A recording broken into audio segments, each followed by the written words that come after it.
నమస్తే, welcome to our channel. రాష్ట్రంలో ఇటు రెండు తెలుగు రాష్ట్రాల్లో రెండు విషయాలు ఈ మధ్య కాలంలో బాగా చర్చగా మారాయి. అటు జానీ మాస్టర్ ఇష్యూ, దాని తర్వాత అది మరొక ముందే మరో సెలబ్రిటీగా ఇన్స్టాగ్రామ్లో ఫేమస్ అయినటువంటి హర్ష సాయి ఇష్యూ. అయితే దానిపైనే ప్రస్తుతం మాట్లాడడానికి మనతో పాటు చిట్టిబాబు గారు ఉన్నారు. ఒకసారి ఆయనతో మాట్లాడదాం. సార్ నమస్తే. నమస్తే సార్, చెప్పండి, ఇటు జానీ మాస్టర్ ఇష్యూ అటు అంటే నిజ నిర్ధారణ కాకముందుకే ఆయన ఆల్రెడీ శిక్ష పడ్డది, జైల్లో ఉన్నాడు. ఆయనది మరవక ముందే మరో ఇష్యూ తెరపైకి వచ్చింది. ఈ రెండు ఇష్యూలు పక్కన పెడితే సినీ ఇండస్ట్రీ అంటేనే మొత్తం ఆడవాళ్లకు అన్యాయం జరిగే ఇండస్ట్రీ అని చెప్పేసి ఒక పేరు బయటకు వస్తూ ఉంది.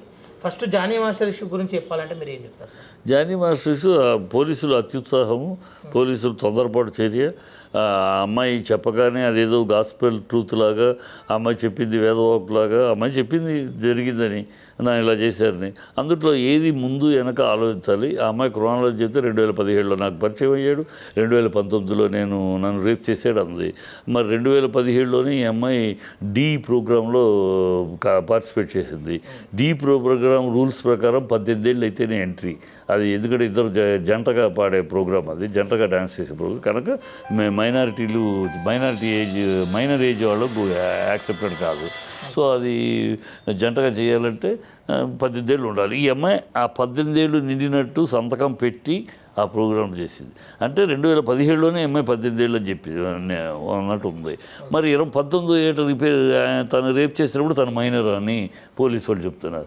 ఎట్లా సాధ్యం? 17లో 18 ఏళ్ళు ఉన్నప్పుడు 19లో 16 ఏళ్ళు ఎట్లా ఉంది? సో ఇవన్నీ వెరిఫై చేయకుండానే డీ దగ్గర వాళ్ళ అగ్రిమెంట్, అమ్మాయి వాళ్ళ డీ వాళ్ళు అగ్రిమెంట్ చేయకుండా చేయరు. ఎందుకంటే వాళ్ళ మీద కేసు వస్తుంది.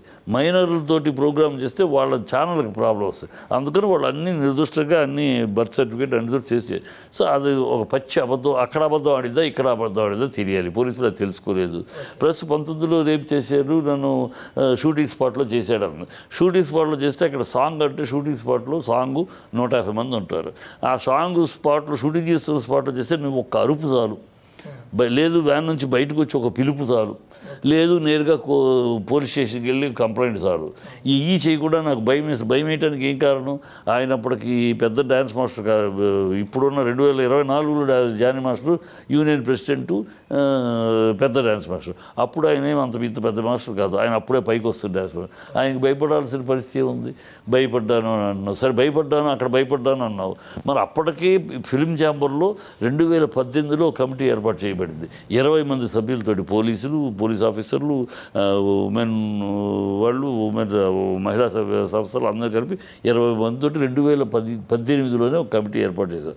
ఆ కమిటీ ఏమి హామీ ఇచ్చింది? ఫిల్మ్ ఛాంబరు మీకి ఏదైనా ఎక్కడైనా అన్యాయం జరిగితే, ఈ లైంగిక వేధింపులు ఏం జరిగితే మీరు ఒక సీల్డ్ కవర్లో మాకు ఇక్కడ ఫిల్మ్ ఛాంబర్లో బాక్స్లో వేయండి. మీ పేరు కూడా బయటికి రాకుండా, మీరు ఎవరు కంప్లైంట్ చేసిన వాళ్ళు ఎవరి పేరు బయటికి రాకుండా మేము దాన్ని ప్రక్షాళన చేస్తాం. ఆ తప్పు చేసే వాళ్ళని మేము శిక్షపడేలా చూస్తాం. మీరు కవర్ అయ్యాను. మరి అప్పుడు ఇంకా భయపడాల్సిందే ఉంది. నీ పేరు కూడా బయట రాదు. అప్పుడు ఎందుకు చేయలే? ఇవన్నీ చేయకుండా 19 తర్వాత 24 దాకా అతనితో ప్రయాణం చేసావు. ఏం చేసావు? మామూలు ప్రయాణం చేసావా నువ్వు? అతనికి అసిస్టెంట్గా పనిచేసావు. అతను హీరోగా, నువ్వు హీరోయిన్గా ఒక సినిమా పూజ జరిగింది. అతన్ని పెళ్లి చేసుకుంటాను, ఆయన ద్వారా బిడ్డను కనాలి, నువ్వు వదిలేసి మీ ఆయనని అమ్మాయి ఆయేషతో వెళ్ళి పొట్టాడావు. నువ్వు ఇంత దూరం ప్రయాణం ఎందుకు చేసావు? నువ్వు ఎవడైనా ఈ భూప్రపంచంలో ఏ ఆడపిల్లైనా తను రేప్ చేసిన వాడితో పక్కకి వెళ్ళి నుంచుంటుందా? మళ్ళీ వాడు కనపడితే దగ్గరికి వస్తే కాండి చుమ్ముస్తుంది, ఇంకా చెప్పు తీసుకొడుతుంది, వాడి పక్కన నుంచుంటుందా? నువ్వు అలా కాకుండా వాడు పక్కన నుంచుని వాడితో సినిమాలో హీరోయిన్గా, వాడు హీరోగా, నువ్వు హీరోయిన్గా ప్రోగ్రామ్ ముహూర్తం కూడా జరిగి నువ్వు వాడిని పెళ్లి చేసుకోవాలి, వాడికి బిడ్డను కనాలని, నేను అతను చచ్చిపోతున్నా, అతను లేకపోతే బతకలేను, ఆయన దేవుడు రాముడు అని అనేక ఇంటర్వ్యూలు ఇచ్చి అనేక చోట్ల నాకు ఆయన దేవుడు నాకు ఇంత జీవితాన్ని ఇచ్చాడు ఈనాడు పొగిడి, ఇవాళ సడన్గా ఏమైంది? 6 ఏళ్ల తర్వాత ఇక్కడ ఇవన్నీ పోలీసు వాళ్ళు ఎంకరేజ్ చేయకుండా సడన్గా ఏదో అమ్మాయి ఇచ్చేసింది, వేసారు, లోపల వేసారు. ఇప్పుడు రేపు కోర్టులో తేలుతుంది ఖచ్చితంగా. అతను బెయిల్ వస్తే కోర్టులో తేలుతుంది ఆ అమ్మాయిది మొత్తం డ్రామా అని తెలుస్తుంది. అప్పుడు ఏం చేస్తారు? ఇతను లైఫ్ ఇస్తారు ఎవరైనా వెనక్కి? సో ఇది దౌర్భాగ్యమైన. పోలీసులు ఆలోచించాలి. ఇంత తొందరపాటు చర్యలు కరెక్ట్ కాదు. వెనకాల ఎవరున్నారు ఏంటి అనేది ఉన్నారు. దీని వెనకాల పెద్ద కూటమే ఉంది. ఈ జానీ మాస్టర్ విషయం వెనకాల ఒక పెద్ద కూటమి ఉంది. జానీ మాస్టర్ విషయాన్ని బదనాం చేయాలి. ఆ లైన్లో నెక్స్ట్ లైన్లో త్రివిక్రము, నెక్స్ట్ లైన్లో హరీష్ శంకరు, ఇంకా నెక్స్ట్ లైన్లో అంటే పవన్ కళ్యాణ్ దగ్గర మనుషులు ఒక్కొక్కళ్ళని లైన్లో పెడుతున్నారు. ఈ పవన్ కళ్యాణ్ మనుషులందరినీ ఒక్కొక్కళ్ళని బదనాం చేస్తూ ఆఖరికి ఆ నింద పవన్ కళ్యాణ్ అందేదాకా పవన్ కళ్యాణ్ అండ్ గ్రూప్, పవన్ కళ్యాణ్ అతని సన్నిహిత మిత్రులు అందరూ ఇంతే, అమ్మాయిల మీద అసహ్యంగా ప్రవర్తించేవాళ్ళు అనే ఒక బదనాం క్రియేట్ అవ్వాలి పవన్ కళ్యాణ్కి. తద్వారా పవన్ కళ్యాణ్ యొక్క ఇమేజ్ మసకబారాలి.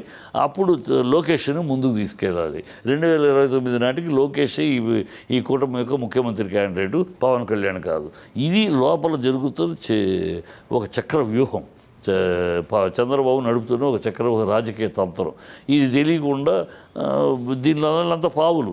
ఈ పవన్ కళ్యాణ్, ఈ జానీ మాస్టరు, త్రివిక్రమ్ అందరూ పావులు. రేపు పావులుగా వీళ్ళు బలి అవుతారు. అన్నీ ఆఖరికి పవన్ కళ్యాణ్ దగ్గరికి చేరుతుంది. పవన్ కళ్యాణ్ గమనిస్తలేడా సార్? అంత తెలివితేటలు పవన్ కళ్యాణ్కి ఎక్కడ ఉన్నాయి? ఆవేశం తప్పితే ఆలోచన ఎక్కడుంది ఆయనకి? ఆవేశం తప్పితే అన్నీ మేలుకుంటాడు. రేపు అతనికి ఏంటంటే తన మీద తను ఎక్కువ ఊహించుకుంటాడు కదా. నేను అసలు అప్పుడు కూడా హీరో ప్రాబ్లం, అందరూ పెద్ద హీరోలు, సక్సెస్ఫుల్ హీరోలు నువ్వు ఒకటివి, కానీ నేనే హీరోని, నేను ఒక్కడనే ఇండస్ట్రీ, నేను లేకపోతే ఇండస్ట్రీ లేదని మాట్లాడేవాడు. అతని గురించి అది ఎక్కువ ఊహించుకుంటాడు, ఎక్కువ తను ఓకే, తన పొజిషన్ ఓకే, తన మంచి హీరో, బిజినెస్ జరిగే హీరో అంతవరకే. అంతే, తనే టోటల్ ఇండస్ట్రీకి మొత్తం ఇండస్ట్రీ ఫేస్ తనే అన్నట్టు మాట్లాడతాడు. అది అట్లాగూ అతను తన గురించి ఎక్కువ ఆలోచించుకున్నాడు. ఎప్పుడు నిజంలో బతకలేడు. అతను తెలుసుకుని 2028 తెలుసుకునేటప్పటికి అయిపోద్ది, చక్రబంధం అయిపోద్ది. అప్పుడు ఏం మాట్లాడేది ఏముండదు. ఓకే సార్, ఇటు నిన్ననే హర్ష సాయి మీద కూడా 3 సెక్షన్లో కేసు నమోదైంది. ఇది ఎట్లా చూసుకోవచ్చు సార్? అంటే ఈయన హర్ష సాయి ఒక అమ్మాయిని పెళ్లి చేసుకుంటా అని చెప్పి ఇప్పుడు మోసం చేసి క్లియర్గా సెక్స్ చేసుకుంటుండగా తీసుకున్నటువంటి ఫోటోలు ఏవైతే దీనిలో 2 ఉన్నాయి. రేప్ చేయటం మానభంగం చేశాడా, లేదు ఇద్దరు అంగీకారంతో గడిపారా? ఇప్పుడు ఈ అమ్మాయి చెప్తున్న కేసు ఇద్దరు అంగీకారంతో గడిపారు కదా. ఇద్దరు వాడే నేను బలవంతం చేయలే, రా బెడ్లోకి రా అన్న, ఇద్దరు అంగీకారంతో కలిశారు. పెళ్లి చేసుకోమన్నాడు, చేసుకుంటాను అన్నాడు. అతన్ని ఇప్పుడు చేసుకుంటాను, అప్పుడు చేసుకుంటాను, అతనేమి నీకు డేట్లు అగ్రిమెంట్లు రాసేవాళ్ళ కదా, చేసుకుంటాడు. ఇప్పుడు కాదు తర్వాత అన్నాడు. నీకు తొందర, నువ్వు అప్పుడు అతనితో బెడ్ షేర్ చేసుకున్నాడు, మంచం పంచుకున్నప్పుడు అప్పుడు నీకు ఇది తెలియలే.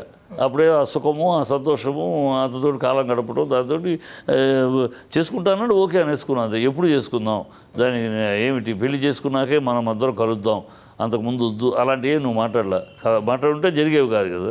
సో అమ్మాయి అతనితో అనుభవించి సుఖం పొందింది, ఎంజాయ్ చేసి ఇవాళ అతను పెళ్లి చేసుకోమంటే దాట వేస్తున్నాడు. అతను ఎప్పుడు చేసుకుంటాను, నీకు ఎప్పుడు ప్రామిస్ చేశాడు? ఇదిగో నేను పలానా సంవత్సరంలో చేసుకుంటాను, పలానా నెలలో చేసుకుంటాను ప్రామిస్ చేశాడు. లేదుగా చేసుకుంటా అన్నాడు, చేసుకుంటాడు ఇప్పుడు కూడా. కానీ ఆ ఫోటోలు అప్పుడు వాళ్ళిద్దరు కలిసి దిగినటువంటి ఫోటోలతో అమ్మాయిని బ్లాక్మెయిల్ చేస్తుండని చెప్తాను. ఏం బ్లాక్మెయిల్ ఏముంది దీంట్లో? అని మీ ఇద్దరు కలిసి ఉన్నది అబద్ధం కాదు కదా, నిజమే కదా. నువ్వే చెప్తున్నావు కదా. నువ్వు వాళ్ళ ఇంటితో కూడా సంబంధం, ఇంటితో కూడా నీ పరిచయంలో, నాన్నగారితో కూడా పరిచయం ఉంది కదా. ఇది బ్లాక్మెయిల్ ఏముంది? మీరిద్దరు కలిసి ఉన్నారు, ఓపెన్ ఫ్యాక్టు, అదేమి సీక్రెట్ కాదు. నువ్వు చాటుగా అతనేం కలవలేదు, నువ్వు అతను కలిసి ఉన్నావు, అతనితో హీరోగా సినిమా తీసావు. ఏమి కథలు ఇవన్నీ, దీనిలో చాటు మాటు ఏమీ లేవు, ఓపెన్ అన్నీ. ఇవాళ నీకు అతను పెళ్లి చేసుకోమంటే దాట వేస్తున్నాడు కనుక నన్ను మానభంగం చేశాడంటే ఎట్లా? మానభంగం అనేదానికి అర్థం వేరు. ఉన్న పెద్దాన్ని ఒక మానభంగం కింద, పెద్దాన్ని ఒక దీని కింద, ఇది వేరే విషయం. మీ ఇద్దరు పర్సనల్ పెళ్లి చేసుకుంటాను, పెళ్లి చేసుకోవట్లేదు, అది ఎప్పుడు చేసుకుంటాడో పెద్దలు కూర్చొని మాట్లాడాలి. ఇద్దరు పెద్దవాళ్ళకి తెలిసే మీరు ఇద్దరు కలిసి తిరుగుతున్నారు, పెద్దవాళ్ళకి కలిసే మీరు బెడ్రూమ్లోకి వెళ్ళారు, అది అర్థమవుతుంది మీ మ్యాటర్ బట్టి. సో పెద్దవాళ్ళని కూర్చొని ఏంటి మీకు తెలుసు కదా, మేమిద్దరం మీరందరూ అంగీకరించబట్టే కదా మేమిద్దరం కలిసి తిరిగాం, భార్యాభర్తలాగా పెరిగాం, ఇప్పుడు మళ్ళీ ఆయన చేసుకోని అంటున్నాడు, నేనేమవ్వాలి? పెద్దలతో కూర్చొని మాట్లాడు. దీనికి లైంగిక వేధింపులు, ఈ బ్లాక్మెయిలింగ్ ఇవన్నీ ఎక్కడి నుంచి వస్తాయి? పుట్టించటాలు ఇవన్నీ. అయినా చూద్దాం, అందుకే వివరాలు పూర్తిగా తెలిస్తే కానీ ఇవన్నీ చాలా దారుణంగా ఉన్నాయి దేశంలో. ఇది ఒక కామెడీ కింద, జోక్ కింద, ఏదో ఫ్యాషన్ కింద అయిపోయింది. ప్రతి అమ్మాయి తనకి ఇష్టం లేని మొగాడి మీద, తన ఎవరి మీద కోపం ఉంటే వాడి మీద వాడిని చేయబట్టుకున్నాడు, నా బ్లాక్మెయిల్ చేస్తున్నాడు, ఇంకోటి అన్నాడు. కానీ హర్ష సాయి మీద ఆల్రెడీ కేసు కూడా నమోదు చేస్తున్నారు. నిజ నిర్ధారణ అదే చెప్తాను, నర్సింగ్ పోలీస్ స్టేషన్. మరి ఏంటో నాకు అర్థం కాదు.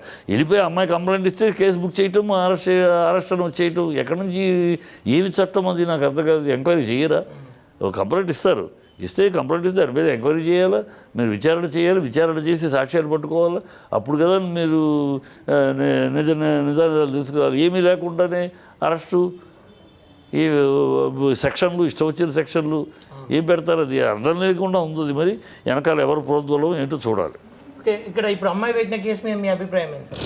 అమ్మాయి పెట్టింది నాకు ఎక్కడ అమ్మాయిది నిజాయితీ కనపట్లేదు. అమ్మాయి నిజాయితీ అనిపిస్తుంది. ఎందుకంటే నువ్వు పెళ్ళి అతనితో సినిమా కూడా తీసివి, నువ్వు అతను హీరోగా నువ్వే సినిమా తీసివి, ఈనాళ్ళు అతనితో ప్రయాణం చేసివి, ₹1,00,00,000 ఇచ్చారంటున్నావు, ₹2 కోట్లు ఇచ్చారంటున్నావు. అది వాళ్ళ నాన్న అంటే వాళ్ళ నాన్నకు కూడా తెలుసు, వీళ్ళ నాన్నగారికి అందరికీ తెలిసి మీరిద్దరు కలిసి తిరిగారు కదా, మీరిద్దరు కలిసి తిరిగారు. ఇంక దీంట్లో రహస్యం ఉంది. నన్ను మానభంగం చేశాడంటే అర్థం లేదు కదా. నువ్వు కలిసి తిరిగి ఇద్దరు బెడ్ షేర్ చేసుకుని బతికిన తర్వాత ఇంకా మానభంగం ఏముంది? ఇంట్లో ఇష్టపడే నువ్వు అతను పడుకున్నావు, అనుభవించావు. ఇప్పుడు ఇప్పుడు పెళ్లి చేసుకోమంటే అది పెళ్లి చేసుకుంటాను పర్లేదానికి అగ్రిమెంట్ ఇచ్చాడే, ఏమైనా మాట్లాడా నీకు? చేసుకుంటా అన్నాడు, ఎప్పటికీ అదే అంటున్నాడు, చేసుకుంటానని. చేసుకొని అంటలా, కానీ దాట వేస్తున్నాడు అంటున్నావు. నువ్వు దాట వేస్తున్నావు అంటే అతను సమయం నాకు ఇంకా ఉన్నాయి, కొన్ని కారణాలు ఉండొచ్చు, చెల్లెలు పెళ్ళి అనేది ఉండొచ్చు, ఇంకోటి ఉండొచ్చు, రకరకాల కారణాలు ఉండొచ్చు. అందుకని ఇప్పుడు కాదు అంటున్నాడు. నువ్వు తొందరపడుతున్నావు. ఈ తొందర నువ్వు ముందు అతనితో బెడ్లో షేర్ చేసుకోకుండా ముందు ఉంటే నాయన పెళ్ళి ఎప్పుడు చెప్పు, మనం ఎప్పుడు పెళ్లి చేసుకుందాం, దాని ప్రకారం పెళ్ళి అయినాక ఇవన్నీ, పెళ్ళికి ముందు కాదని అని ఉంటే జరిగేది కాదు. అప్పుడు బలవంతం చేస్తుంటే అప్పుడు మానభంగం కదా, అది కాదే. నువ్వు శుభ్రంగా ఎంజాయ్ చేస్తేవి, అతడు సినిమా తీస్తేవి, అతడు తిరిగిదివి, ఇవన్నీ వినటానికి కూడా చాలా నీచ నికృష్టంగా ఉన్నాయి. ఇవన్నీ ఎక్స్ప్లాయిటేషన్ ప్రోగ్రామ్స్, ఇవన్నీ పగా ప్రతీకారం ఉన్న అవకాశాన్ని వాడుకొని ఎవరి మీదో కసి తీర్చుకునేది తప్పితే ఇంకోటి కాదు అనిపిస్తుంది. సినిమా ఇండస్ట్రీ అంటేనే కమిట్మెంట్తో కూడుకుంది అని చెప్పేసి ఈ మధ్య కాలంలో కొంతమంది మీడియా ముఖంగా బయటకు వచ్చి చెప్తా ఉన్నారు. దీనిపైన మీ ఒపీనియన్ ఏంటి సార్? మీరు సినిమా ఫీల్డ్లో ఇది ఒక్కడ సినిమా ఫీల్డ్లో ఉంది అని ఎవరైనా మాట్లాడితే బుద్ధి లేని మాట ఇది. అన్ని చోట్ల ఉంది, సాఫ్ట్వేర్ రంగంలో ఉంది. మన కలకట్టాలో చూశారు, హాస్పిటల్లో డ్యూటీలో ఉన్న డాక్టర్ని రేప్ చేసి చంపేశారు. పోలీస్ స్టేషన్లో ఉన్నాయి, పోలీస్ ఆఫీసెస్లో ఉన్నాయి, సాఫ్ట్వేర్ వీటిలోనే, కన్స్ట్రక్షన్ ఏరియాలో ఎక్కడా లేదు. ఇండస్ట్రీలో కొత్తగా వెళ్ళలేదు, అన్ని చోట్ల ఉంది, సమాజంలోనే ఉంది. ఆడని చూస్తే ఆడదాని అందాన్ని, అంగసౌష్ఠవాన్ని ఆరాధించే ఒక వర్గం అయితే, అనుభవించాలని కోరుకునే ఇంకో వర్గం. ఇది ఆనాటి దుర్యోధన దుశ్శాసన కాలం నుంచి ఇప్పటిదాకా ఉంటుంది కూడా. ఇది మానవ జాతి ఉన్నంతకాలం ఉంటుంది. ఇది సినిమా ఫీల్డ్లోనే ఉందని సినిమా ఫీల్డ్కి స్పెషల్గా అంటించడం కరెక్ట్ కాదు. కనుక దీంట్లో జరిగింది ఏంటి? సినిమా ఫీల్డ్లో ఒక్కటి చెప్తా, నేను 40 ఏళ్ళ సుదీర్ఘమైన సినిమా ఫీల్డ్లో 3 తరాలుగా ఉన్న నేను ఒక మాట చెప్తా. నా ఇండస్ట్రీ పర్టికులర్గా నా తెలుగు ఇండస్ట్రీ ఎంతోమంది చెడిన వాళ్ళని చేరదీసింది. తనకు తానే చెడగొట్టిన వాళ్ళకన్నా చెడిన వాళ్ళని చేరదీసింది నా ఇండస్ట్రీ. అడ్రస్ లేని వాళ్ళకి గౌరవమైన చిరునామా ఇచ్చింది నా ఇండస్ట్రీ. పతితులుగా 10 మంది దగ్గర తిరుగుతున్న వాళ్ళ దాన్ని పిలవండి, నా కొడుకేడాన్ని పిలవండి, ఇలా నా కొడుకు అమ్మ అనిపించుకున్న వాళ్ళని మేడం అనిపించింది ఇండస్ట్రీ. సారు మీరు అనిపించి ఊరే వాడిని పిలువని సారు మీరు అనిపించి అలాంటి గౌరవ చిరునామా నా ఇండస్ట్రీ ఎంతోమందికి ఇచ్చింది. అడ్రస్ లేని వాళ్ళకి అడ్రస్ ఇచ్చింది. నా సినిమా ఫీల్డ్ ఎవరిని చెడగొట్టరా. వచ్చినోళ్ళు చెడిపోతే ఎక్కడెక్కడో చెడినట్టు ఇక్కడెక్కడ చెడతారు. వచ్చినోళ్ళు చెడు ఉండొచ్చేమో, కానీ చెడిన వాళ్ళని చేరదీసింది నా ఇండస్ట్రీ. అనేక చెడిన వాళ్ళకి గౌరవ చిరునామా ఇచ్చింది నా ఇండస్ట్రీ. ఎవరు ఏం తెలిసి మాట్లాడుతున్నారు ఆ ఇండస్ట్రీలో, ఇక్కడికి వస్తే చెడిపోతారు. బుద్ధి లేని మాటలు, ఏదో బయటకు అద్దాల మేడకరంగా ఒక రాయి ఇసరటానికి సిద్ధపడే మాటలు వస్తే. మా ఇండస్ట్రీ ఈజ్ ప్రౌడ్ ఆఫ్. నేను సౌందర్యం ఇంట్రడ్యూస్ చేశాను, ఒకళ్ళు నా సౌందర్యమే చేయలేదే. రమ్యకృష్ణ వచ్చింది, స్టార్ ఎవరు చేయలేదు. వాళ్ళ ఒక స్టేజ్ వచ్చినా వాళ్ళ ఎమోషన్స్ తోటి ఎవరితో వాళ్ళు కలిసి ఉండదు. ఏమే చెయ్యేస్తేనే వేషం అని అనలేదే. ఏం మీరు చేతకాక ఓడిపోతే, మీరు చేతకాక మీరు ఫెయిల్ అయితే మీ కెరియర్లో, దానికి నన్ను రమ్మన్నాడు. ప్రతిదీ దాని అద్దంలో చూసుకుని అది పెద్ద అందగత్తే అనుకుంటుంది ప్రతి. కానీ నా కెమెరా చెప్పాలి నువ్వు అందగత్తేదని. నువ్వు నీ మొహానికి అద్దంలో చూసుకుని అందగత్త గారు కనపడచ్చు. నా కెమెరా చెప్పాలి. నీ ముక్కు, నీ కళ్ళ దగ్గర లైట్ వేస్తే కళ్ళ దగ్గర షాడో ఇక్కడ పడద్దా, నీ షాడో పడద్దా, ఈ చిక్స్ యువత నా కెమెరా చెబుద్దు నువ్వు నాకు పనికి వస్తావా లేదని. నీ అద్దంలో నువ్వు చూసుకుని ఆహా నేను జయప్రద కన్నా బాగున్నాను, ఆహా నేను రకుల్ ప్రీత్ ఉన్నాను, నేను పనికి రాలేదా, ఆ అమ్మాయికి ఇచ్చారంటే మీ కర్మ అది. నువ్వు పనికొచ్చేది నీ అద్దంలో నీకు పనికి రావచ్చు. నా కెమెరా చెప్తేనే నువ్వు పనికొచ్చేది లేదు. అలాగే నేను సెలెక్ట్ చేసుకుంటా. ఆ అమ్మాయికి కెమెరా అమ్మాయికి ప్లస్ మార్క్ వేసింది కనుక కెమెరా ఆ అమ్మాయికి ఇస్తాను. ఇది ఇవ్వలేదు కనుక నేను ఇంతగా అందగత్తేనే నాకు ఇవ్వలేదు, దానికి ఇచ్చి అది బెడ్లోకి వెళ్ళింది అందుకని ఇచ్చింది అని ఈ చిల్లర వాడు ఫెయిల్యూరు, పనికి సక్సెస్ కాలేని దద్దమని మాట్లాడే మాట. అందుకని ఇక్కడ ఏమీ లేదని నేను అంటలా, అందుకని నా ఇండస్ట్రీలో ఏమీ లేదు అన్నాడు. అన్ని చోట్ల ఉన్నట్టే ఇక్కడ ఉంది. ఎక్కడో అడుగున డౌన్ లేయర్లో ఎక్కడ ప్రొడక్షన్ మేనేజర్లు, కో డైరెక్టర్లు, ఈ కోఆర్డినేటర్లు, ఈ డౌన్ లేయర్లో అలాంటిది ఏదో జరుగుతుంది. అన్ని ఇండస్ట్రీలో జరిగినట్టే, అన్ని రంగాల్లో జరిగినట్టే అక్కడక్కడ జరుగుతూ ఉంటుంది. ఇది క్వైట్ బైట్ నార్మల్, అన్ని రంగాల్లో ఉన్నాడు. ఇది నా సినిమా ఫీల్డ్లో మాత్రం ఎత్తి చూపి ఏదో సినిమా ఫీల్డ్ మొత్తం ఇందుకే ఉన్నట్టు ఏం మాట్లాడతారు. సినిమా ఫీల్డ్లో మేము ఒక సినిమా తీయాలంటే కోట్లు పెట్టి మా రక్త మాంసాలు దారపోసి రాత్రి పగళ్ళు మేధస్సుతో చింతించి ఎలా సినిమా తీయాలి, ఈ సినిమా ప్రేక్షకులు ఆదుకునేలా ఎలా ఆకర్షించేలా ఎలా తీయాలి, వాడు మెచ్చుకునేలా తీయాలి, బుర్రలు పగల కొట్టుకుని మేము సినిమా మాకు ఇదే సినిమా తీస్తూ ఉంటే పక్క సినిమా షూటింగ్లు డిస్కషన్ ఆపేసి పక్కదాంతో అంతే. ఎందుకన్నా అప్సరసలు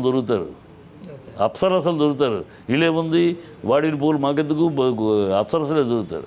ఈ పిచ్చి మాటలు అనవసరం. ఓకే సార్, ఫైనల్గా హర్ష సాయి గురించి చెప్పాలంటే ఏం చెప్తారు మీరు? హర్ష సాయి అతను బయటికి వచ్చి చెప్పని విషయాలు ఇది నాకు తెలియదు. ఇప్పుడు అమ్మాయి చెప్పిన వర్షన్ ప్రకారం చూస్తే ఇది వాళ్ళిద్దరు personal matter. It's not no way connected to మానభంగాలు, బ్లాక్ మెయిల్ ఏమి కాదు. మీరిద్దరు కలిసి తిరిగి బెడ్ షేర్ చేసుకున్నారు, అన్నీ చేసుకున్నారు. నువ్వు షేర్ చేసుకోబట్టే నువ్వు 2 కోట్లు పెట్టావు, అతను సినిమా తీసావు అతనితోటి. So all these things. ఇప్పుడు 2 కోట్లు పెట్టారంటే 2 కోట్లు సినిమాకు పెట్టావా, లేకపోతే అతనికి అప్పించావా? 2 కోట్లు సినిమా పెట్టి నీమే సినిమా పెట్టారు, పోయింది కనుక 2 కోట్లు ఇవ్వమంటున్నావా? ఆల్ దిస్ ఈజ్ అన్ని ఆన్సర్లెస్ క్వశ్చన్స్ ఉన్నాయి. సో నువ్వు 2,000 ఖర్చు పెట్టచ్చు, 4 కోట్లు ఖర్చు పెట్టచ్చు, దట్ ఈస్ అనవసరం. నువ్వు ఆయనతోటి కలిసి ప్రయాణం చేస్తూ ఇష్టపడి ఖర్చు పెట్టుకున్నావు. నేను బలవంతం చేశాడు 2 కోట్లు ఖర్చు పెట్టమని, నువ్వు అక్కడ ఆ మాట చెప్తావు. నేను ఖర్చు పెట్టాను అంటున్నావు. సినిమా తీసావు, నేను బలవంతం చేశాడు సినిమా తీయమని. లేదా సినిమా తీసినప్పుడు ఏమన్నా కమిట్మెంట్ ఇచ్చాడా, సినిమా తీయి ఆ తర్వాత నేను సినిమా రిలీజ్ అవ్వగానే పెళ్లి చేసుకుంటాను, లేదా ఆ డబ్బు నీకు తిరిగి ఇస్తాను ఏమన్నా చెప్పాడా? ఇవన్నీ బయటికి రావాలి. ఏమీ లేకుండా నువ్వు అతనితోటి సినిమా తీసివి, అతనికి 2 కోట్లు అప్పు ఇచ్చానంటివి, అతనితోటి తిరుగుతా ఉంటివి, పెళ్లి చేసుకోమని అంటున్నాడు, దాట వేస్తున్నాడు అంటున్నావు, బ్లాక్మెయిల్. నువ్వు కలిసి అంగీకారంతో ఇద్దరు బెడ్ షేర్ చేసుకుంటే బ్లాక్మెయిల్ ఏముంది దాంట్లో? అందరికీ తెలుసు. తెలిసి దాన్ని బ్లాక్మెయిల్ ఏముంటుంది? అతను అన్నాడని ఇవన్నీ ఒక రూమర్స్ స్ప్రెడ్ చేసి తద్వారా ఏదో బెనిఫిట్ పొందాలని అంతే. బ్లాక్మెయిలింగ్, ఈఎంఐ బ్లాక్మెయిలింగ్ కనపడుతుంది యాజ్ ఆన్ టుడే. రేపు అతని వివరాలు కూడా వచ్చి పోలీస్ ఇన్వెస్టిగేషన్ వచ్చినా తెలుస్తుంది ఎవరేంటి. Okay sir, thank you.